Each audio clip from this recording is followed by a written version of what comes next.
बिहार के जिला भागलपुर स्थित कजरैली इलाके का एक गांव है गौराचक। वैसे तो इस गांव में सभी जातियों के लोग रहते हैं, लेकिन यहाँ बहुतायत यादवों की है। यहाँ के यादव साधन संपन्न हैं और उनमें एकता भी है। उनकी एकजुटता की वजह से पास पड़ोस के गांव के लोग उनसे टकराने से बचते हैं। इसी गांव में परमानंद यादव अपने परिवार के साथ रहा करता था और उसके परिवार में पत्नी के अलावा एक बेटी और 2 बेटे थे। बेटी बड़ी थी और जिसका नाम सोनी था। साधारण सूरत और भरे पूरे बदन की सोनी काफ़ी मिलनसार और महत्वाकांक्षी थी। उसके अंदर काफ़ी कुछ कर गुजरने की जिजीविशा थी। तो दोस्तों, क्या है सोनी की पूरी कहानी, हम जानेंगे पूरे विस्तार से। लेकिन उससे पहले नमस्कार दोस्तों, मैं एडवोकेट आरडी आपका चैनल पर स्वागत करती हूं और उम्मीद करती हूं कि आप सब लोग स्वस्थ होंगे, सुरक्षित होंगे। दोस्तों, हम कहानी में आगे बढ़ें उससे पहले अगर आप अपने इस परिवार में नए हैं या अभी तक आपने चैनल को सब्सक्राइब नहीं किया है तो सबसे पहले आप चैनल को सब्सक्राइब कर लीजिए और इसके साथ ही बेल आइकन ज़रूर प्रेस करें फर्दर नोटिफिकेशन के लिए। और इसके साथ ही कहानी में लास्ट तक बने रहें और कहानी के बारे में आपकी क्या राय है कमेंट करके ज़रूर बताएं और आपके कमेंट्स के जवाब वीडियो के लास्ट में ज़रूर दिए जाएंगे। तो दोस्तों, अब आपका समय नहीं लेते और जानते हैं कि आज की पूरी कहानी क्या है। 2 बेटों के बीच इकलौती बेटी होने की वजह से सोनी को घर में सभी प्यार करते थे। उसकी हर एक फरमाइश वे पूरी करते थे। सोनी के पड़ोस में हिमांशु यादव रहा करता था। रिश्ते में सोनी उसकी बुआ लगती थी, यानी दोनों में बुआ भतीजे का रिश्ता था। दोनों हमउम्र थे और साथ साथ पले बड़े भी थे। वह बचपन से एक दूसरे के करीब रहते रहते जवानी में पहुंचकर और ज़्यादा करीब आ गए, यानी बचपन के रिश्ते जवानी में आकर सभी मर्यादाओं को तोड़ते हुए प्यार के रिश्ते की माला में गुथ गए। सोनी और हिमांशु एक दूसरे से प्यार करते थे, इतना प्यार कि एक दूसरे के बिना जीने की सोच भी नहीं सकते थे। वो जानते थे कि उनके बीच बुआ भतीजे का रिश्ता है। इसके बावजूद अंजाम की परवाह किए बगैर प्यार की पींग बढ़ाने लगे। बुआ भतीजे का रिश्ता होने की वजह से घर वालों ने भी उनकी तरफ कोई खास ध्यान नहीं दिया। एक दिन दोपहर का वक्त था। सोनी से मिलने हिमांशु उसके घर गया। कमरे का दरवाज़ा खुला हुआ था। सोनी सोफे पर अकेली बैठी कुछ सोच रही थी। हिमांशु को देखते ही मारे खुशी के उसका चेहरा खिल उठा। हिमांशु के भी चेहरे पर रौनक आ गई और वह भी मुस्कुरा दिया। तभी सोनी ने उसे पास बैठने का इशारा किया तो वह उसके करीब बैठ गया। क्या बात है सोनी, घर में इतना सन्नाटा क्यों है? हिमांशु चारों तरफ नज़र दौड़ाते हुए बोला। चाचा चाची कहीं बाहर गए हैं क्या? हाँ, आज सुबह ही मम्मी पापा किसी काम से बाहर चले गए हैं। वो शाम तक ही घर लौटेंगे और दोनों भाई भी स्कूल गए हैं, वह बोली। इस एकांत में बैठी तुम क्या सोच रही हो? हिमांशु ने पूछा। यही कि सामाजिक मान मर्यादाओं को तोड़कर जिस रास्ते पर हमने कदम बढ़ाए हैं, क्या समाज हमारे इस रिश्ते को स्वीकार करेगा? सोनी बोली। शायद समाज हमारे इस रिश्ते को कभी स्वीकार नहीं करेगा, हिमांशु ने तुरंत कहा। फिर क्या होगा हमारे प्यार का? मुझे तो उस दिन की सोच कर डर लगता है जिस दिन हमारे इस रिश्ते के बारे में माँ बाप को पता चलेगा तो पता नहीं क्या होगा। सोनी ने लंबी सांस लेते हुए कहा। ज़्यादा से ज़्यादा क्या होगा? वो हमें जुदा करने की कोशिश करेंगे। सोनी की आंखों में आंखें डालकर हिमांशु आगे बोला। इससे भी जब उनकी जी नहीं भरेगा तो हमें सूली पर चढ़ा देंगे। अरे हमने प्यार किया है तो डरना क्या सोनी? मेरे जीते जी तुम्हें किसी से भी डरने की ज़रूरत नहीं है। सच में इतना प्यार करते हो मुझसे? वह बोली। चाहो तो आजमा लो, पता चल जाएगा, हिमांशु ने तैश में कहा। ना बाबा ना, मैंने तो ऐसे ही तुम्हें तंग करने के लिए पूछ लिया। अच्छा अभी बताता हूँ, रुक, कहते हुए हिमांशु ने सोनी को बाहों में भर लिया। वह कसमसाती हुई उसमें समाती चली गई। थोड़ी देर प्यार मोहब्बत की बातें करने के बाद हिमांशु वहाँ से चला गया, लेकिन उनका यह प्यार और ज़्यादा दिनों तक घर वालों की आंखों से छुपा नहीं रह सका। सोनी के पिता को जब जानकारी मिली तो उनके पैरों तले ज़मीन खिसक गई। परमानंद यादव बेटी को लेकर गंभीर हुए तो दूसरी ओर उन्होंने हिमांशु से साफ तौर पर मना कर दिया कि आइंदा वह ना तो सोनी से बातचीत करेगा और ना ही उनके घर की ओर मुड़कर देखने की कोशिश करेगा। अगर उसने दोबारा ऐसी ओछी हरकत करने की कोशिश की तो इसका अंजाम बहुत बुरा होगा। प्रेम प्रसंग की बातें गांव मोहल्ले में बहुत तेज़ी से फैलती हैं। परमानंद ने बहुत कोशिश की कि यह बात वह किसी और के कानों तक ना पहुंचने पर ऐसा हो नहीं सका। लाख छिपाने के बावजूद भी ये बात पूरे मोहल्ले में फैल चुकी थी। इससे परमानंद का मोहल्ले में निकलना दूभर हो चुका था। परमानंद ने सोनी पर कड़ा पहरा बिछा दिया। सोनी के घर से बाहर अकेले जाने पर पाबंदी लगा दी गई। पत्नी से भी उन्होंने कह दिया कि सोनी को अगर घर से बाहर जाना भी पड़ेगा तो उसके साथ घर का कोई एक सदस्य जरूर जाएगा। पिता द्वारा पहरा बिठा देने से हिमांशु और सोनी की मुलाकातें नहीं हो पा रही थी। सोनी की हालत जल बिन मछली की तरह हो गई थी। उसे ना तो खाना पीना अच्छा लगता था और ना ही किसी से मिलना जुलना। उसके लिए एक एक पल काटना पहाड़ जैसा लगता था। सोनी की एक झलक पाने के लिए वह बेताब था। पागल दीवानों की तरह वह यहाँ वहाँ भटकता फिरता था और उसकी हालत देखकर माँ जेलस देवी काफ़ी परेशान रहती थी। माँ ने भी बेटे को काफ़ी समझाया कि उसने जो किया उसे समाज बिरादरी कभी मान्यता नहीं दे सकती। रिश्ते के बुआ भतीजे की शादी को कोई स्वीकार नहीं करेगा। बेहतर है तुम इसे बुरा सपना समझकर भूल जाओ। मगर हिमांशु माँ की बात को मानने को तैयार ही नहीं था। उधर सोनी ने भी अपनी माँ से कह दिया कि वह हिमांशु के अलावा किसी और लड़के से शादी नहीं करेगी। माँ ने बहुत समझाया, लेकिन प्रेम में अंधी सोनी की समझ में कुछ भी नहीं आ रहा था। वह अपनी जिद पर अड़ी रही। माँ भी क्या करती। जब समझाते समझाते वह थक गई तो उसने कुछ भी कहना छोड़ दिया। काफ़ी देर बाद सोनी की समझ में आया कि उसे आज़ादी पानी है तो पहले घर वालों को विश्वास दिलाना होगा कि वह हिमांशु को पूरे तरीके से भूल चुकी है। घर वालों को जब उस पर विश्वास हो जाएगा तब वह इसका फ़ायदा उठाकर हिमांशु तक पहुंच सकती है। अगर एक बार वह उसके पास पहुंच गई तो उसे कोई नहीं रोक पाएगा। ये दिमाग में विचार आते ही सोनी का चेहरा खिल उठा और अपने घड़ियालू आंसू बहाते हुए माँ की गोद में जाकर समा गई। माँ, मुझे माफ़ कर दो। वाकई मुझसे बहुत बड़ी भूल हो गई है। मैंने आपकी बात नहीं मानी और इसीलिए आपके मान सम्मान को ठेस पहुंची। मेरी ही वजह से आपको और पापा को बेइज्जती का सामना करना पड़ा। पता नहीं ये सब कैसे हो गया। बताओ अब मैं क्या करूं? देख बेटी, सुबह का भूला शाम को घर लौटाए तो उसे भूला नहीं कहते। फिर तू तो मेरा अपना खून है, माँ ने सोनी को समझाया। मैं तो कहती हूँ बेटी कि जो हुआ उसे बुरा सपना समझकर भूल जा। तेरी शादी मैं अच्छे से अच्छे ख़ानदान में करूँगी। उसके बाद माँ बेटी एक दूसरे के गले मिलकर पश्चाताप के आंसू पोंछती रही। माँ को विश्वास में लेकर सोनी मन ही मन खुश थी। उसके होठों पर एक अजीब सी कुटिल मुस्कान थिरक उठी थी।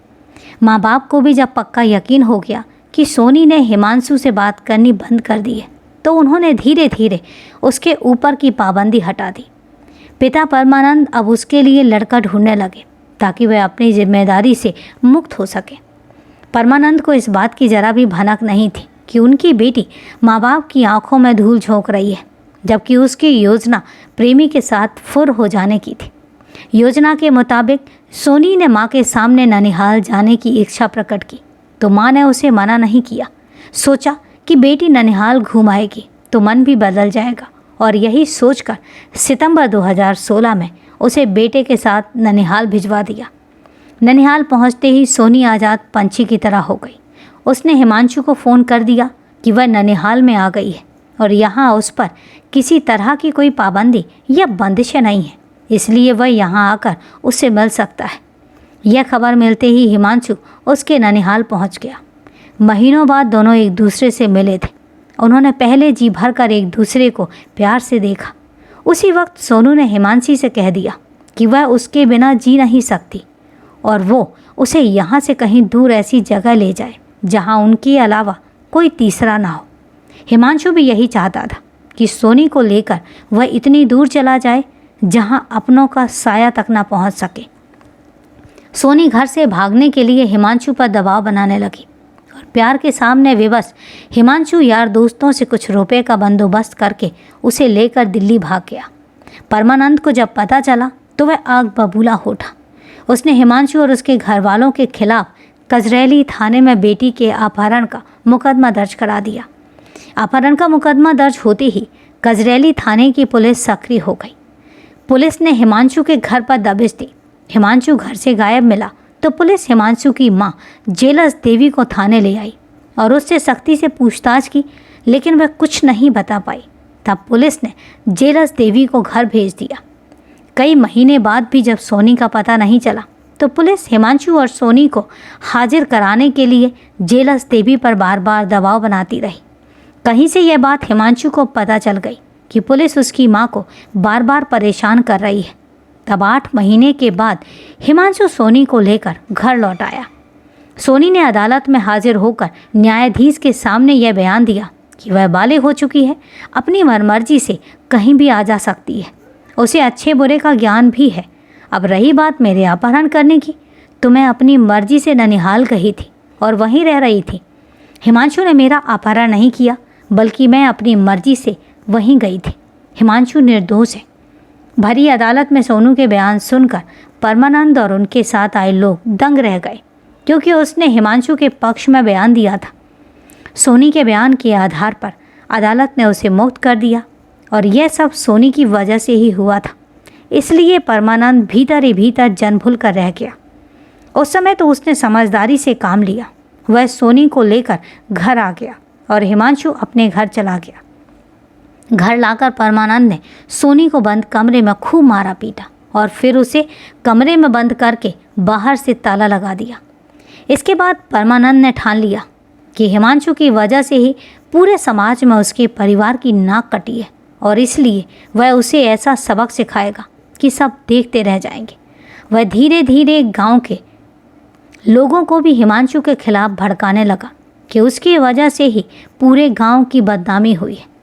योजना को अंजाम देने के लिए परमानंद ने एक योजना बनाई और योजना के अनुसार वह और उसका परिवार एकदम शांति से रहने लगा, ताकि हिमांशु को रास्ते से हटाने के बाद सभी को यही लगे कि उसमें उसका कोई हाथ नहीं है। परमानंद अभी यह ताना बाना बुन ही रहा था कि एक नई घटना घट गई। 20 अप्रैल 2017 को सोनी फिर से हिमांशु के साथ भाग गई और इस बार हिमांशु के साथ हिमांशु का परिवार भी खड़ा था। दोनों का प्यार देखकर घर वालों ने दोनों को सहमति से मंदिर में शादी करा दी।